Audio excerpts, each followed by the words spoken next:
Good morning, I'm back with Chris Lane, and after a short break and a discussion on a lot of things that I wish I'd had on camera, I persuaded him to come back on camera with me because there are things that I know you as the public are anxious to hear what he has to say. Chris is not going to mince words, so I'm just going to tell you right now, if you get offended, you're just going to have to realize he is who he is. And one of the things I wanted to talk to him about some more was why do you think they're not choosing your land? Why do they not? They knew about your land a year ago, and this is the land to build an elementary school on. Why do you think they don't choose your land? I think a lot of it's politics inside the school board and the school administration. Have you worked with the school board, or will they work with you? No, not much. To me, there's only two on there that's got any common sense, and the rest of them needs to go, but hopefully we're working on that. But Well, can I just ask you who you think has common sense? only two, Larry Cockle and Dale Schatz. Okay, there you go. Everybody says that you're going to say that because that's your kinfolks. Tell me about that not being your kinfolks, because I know he's not. Well, I had to put it in the paper too. I got tired of hearing that, and Larry and myself are zero kin. We're friends. We talk sometimes, not very often. I'm at work most of the time, but that's basically it. Some people thought that Larry was getting a kickback or a commission or whatever you want to call it from selling that property over there that he was involved in. Larry has zero involvement in my property or my business. I make my own decisions without help. Well, what about Larry's situation? Because Larry's been hit hard with this deal and hung out to dry, so to speak. Yeah, I feel bad about it because some people wanted to tie him in to that property. I ain't got to sell the property. You know, that's just the way it is. My kids can sell it when I'm gone.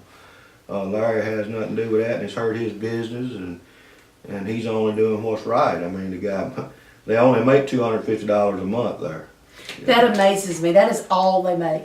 For what they put up with. That's what I've been told. They make $250 a month to put up with all this aggravation and false printing stuff in the paper and all this. I mean, there's no way I'd do it. No, not for sure. Well, I know Larry became so disillusioned at one of the last board meetings I attended that he was ready to resign. But I think through some people talking to him and different things, they have persuaded him to stay. Larry has a lot of knowledge. Now, I know we can all get mad with him. I'm not saying I hadn't been mad with him about things, and he's probably furious with me. Of course, he told me he was, so that's fine too. But, Chris, what are we going to do? Because one of the things that we talked about was the loss of people in our community. Where have the people gone? The little bit of investigating that I've done, I assume when you lose 200 students, such as in Magee Elementary, that they don't just disappear off the face of the earth. They either go to the academy or I'm for school choice. If you want to send your kid to state of Washington, if you can drive him up there, fine. That's your choice. But that ain't what the law says. The law says you're supposed to stay in the county. So if they go to the academy, that's fine. That's why it's called America. But now if they're going to Mize, that's not fine. How do you think they're getting away with going to Mize? Because all you got to have is a property deed or something like that to get in over there. Well, why do you feel like people want to go to Mize and they don't want to stay here? Well, because Mize is level 5 or 4, whatever you call that top level school. And obviously, in the paper, it's got where Magee Elementary is a failing school. So, if it was your kid, you would want to go to the best school. Well, Magee Elementary hasn't always been failing. No. So, what do you think has been a factor in, if you want to call it the decline of our school, elementary school? I think a lot of it has to do with your administration. And as usual, cronyism, a lot of it has to do with that, and of course kids leaving, kids leaving and going to other schools One thing we have talked about is the importance of how a school looks to someone that comes in and looks to McGee, and considers McGee as a hometown or moving here. I know this has been a big factor with the industry, that we feel like that's kept a lot of growth from McGee because of the situations of our school. How are we going to get it moved? I mean, how are we going to do this? Well, we do have to, I mean, as far as the elementary, that thing was built probably in the 40s. I don't really know, but I mean, it's falling in. Would you want to teach there? Would you want your kid to go there? I mean, I travel a lot in-state and out-of-state at my job, and I'm going to all these places. I was just last week in Woodville, Mississippi, and I mean, the county has, I think it's 9,000 people in the whole county. 1,000 people in the town of Woodville.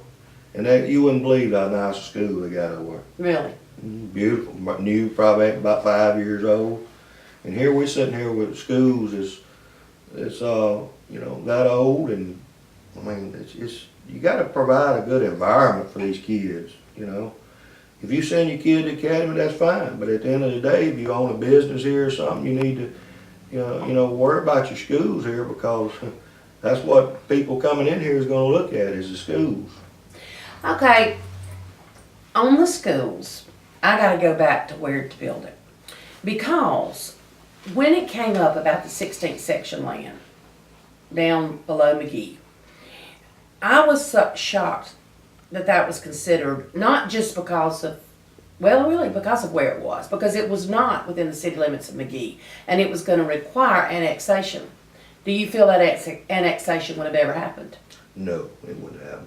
We don't have water and sewer to, well, we have water, I think. We don't have sewer to the people, a lot of people that's inside the city limits.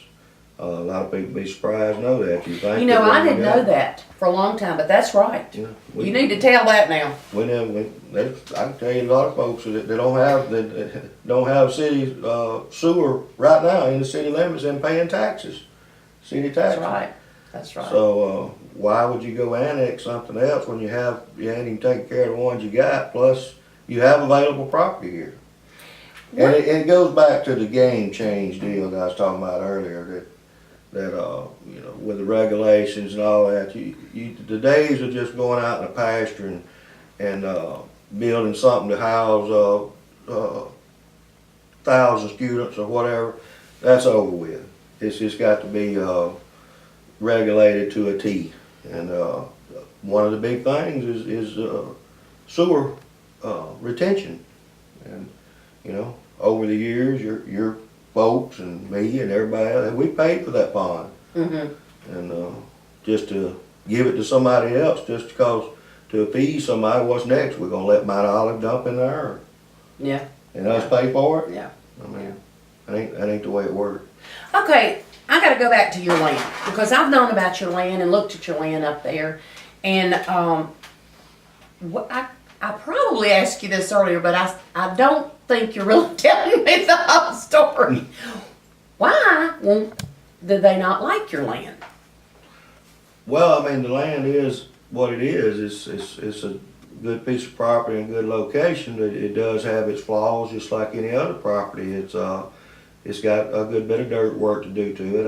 I think it's about the same as what they'd have done on the economic development land, but you know, the reason they keep bypassing or whatever, I think it's politics, you know, and it is what it is. It's because of me.